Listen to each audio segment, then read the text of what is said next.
अब इसी तरह से कुछ दिन बीत जाते हैं।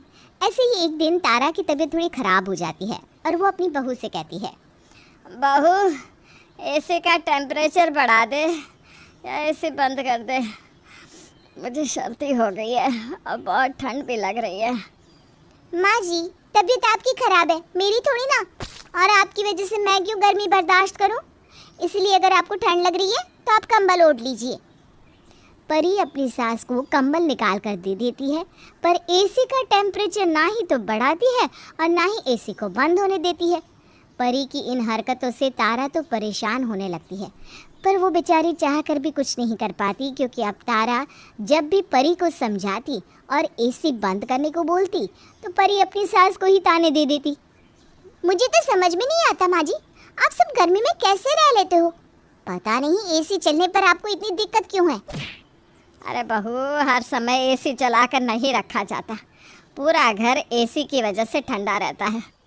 मुझे तो इस घर में रहकर ऐसा लगता है मानो जैसे मैं किसी घर में नहीं बल्कि शिमला में हूँ। और जब बाहर जाती हूँ तो इतनी गर्मी लगती है कि हल्की सी भी गर्मी बर्दाश्त नहीं होती मुझसे। तो माँ जी, आपको किसने कहा गर्मी बर्दाश्त करने के लिए?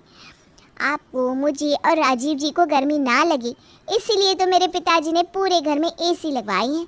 बहू, जो तेरा मन करे वो तू कर, पर ये ताना मुझे मत सुना कि तेरे पिताजी ने एसी दी है। परी का ताना सुनकर तारा वहाँ से मुंह बनाकर चली जाती है, क्योंकि अब जब भी तारा परी को कुछ कहती, परी उसे यही ताना देती। इसलिए तारा अब परी से कुछ कहना ही बंद कर देती है। ऐसे ही एक दिन तारा की पड़ोसन किसी काम से तारा के घर में आती है और घर में आते ही उससे भी बहुत ठंडक महसूस होती है।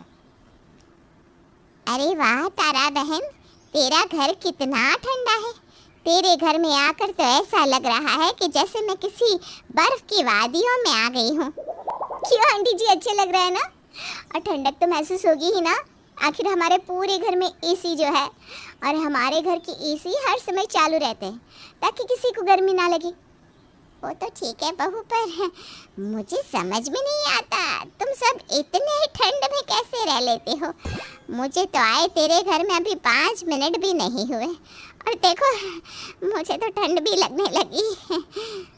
बहन, अगर हमारे घर में किसी को ठंड लगती है तो रजाई ओढ़ लेता है, पर एसी बंद नहीं होती।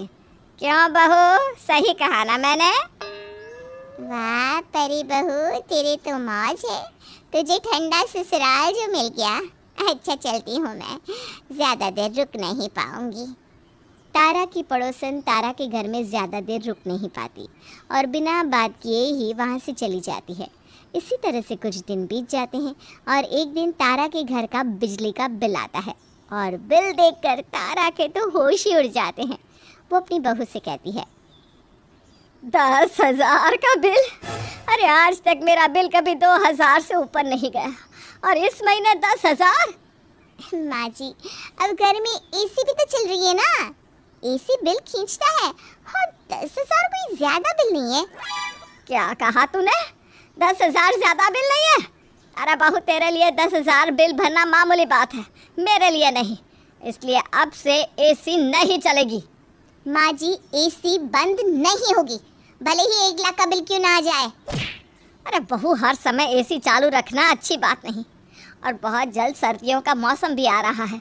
क्या सर्दी के मौसम में भी तो एसी चला कर रखेगी? तेरी वजह से इस गर्मी में भी हम सबको रजाई ओढ़नी पड़ती है। कोई भी घर में आता है तो वो भी ज़्यादा देर रुक नहीं पाता और ठंड के मारे भाग जाता है। अब तो सब मेरे घर को तेरा ठंडा ससुराल कहकर बुलाने लगे। तारा हमेशा की तरह परी को समझाने की कोशिश करती है, पर परी अपनी सास की एक नहीं सुनती और मुंह बनाकर वहाँ से चली जाती है। इसी तरह से कुछ दिन बीत जाते हैं और एक दिन अचानक से लाइट चली जाती है। अरे ये लाइट कैसे चली गई? माँ जी, आपने कुछ किया है क्या? बहू, इतने दिनों तक तो मैं कुछ नहीं कर सकी, आज क्या कर पाऊंगी? और वैसे भी लाइट काट कर मुझे क्या मिलेगा? उफ़ो, ये लाइट क्यों चली गई? कितनी गर्मी लग रही है। माँ जी, जरा पता तो करना लाइट कब तक आएगी? ये सब मुझे नहीं आता, रंजित को बोल, वो पता करके बता देगा। बेचारी परी का गर्मी से बुरा हाल हो रहा होता है। अभी तक लाइट को गए 5 मिनट भी नहीं हुए थे कि परी रंजीत को फ़ोन कर देती है। रंजीत, मुझे बहुत गर्मी लग रही है। मेरे माता पिता ने बड़े नाजुक से मुझे पाला है। तुम जल्दी से पता करो ना कि आखिर लाइट कब तक आएगी। परी, अभी लाइट को गए 5 मिनट हुए हैं। तुम आधा एक घंटा देख लो, अगर लाइट नहीं आएगी तो मैं फ़ोन करके पता कर लूँगा। इतना बोलकर रंजीत फ़ोन रख देता है और अपने कामों में व्यस्त हो जाता है।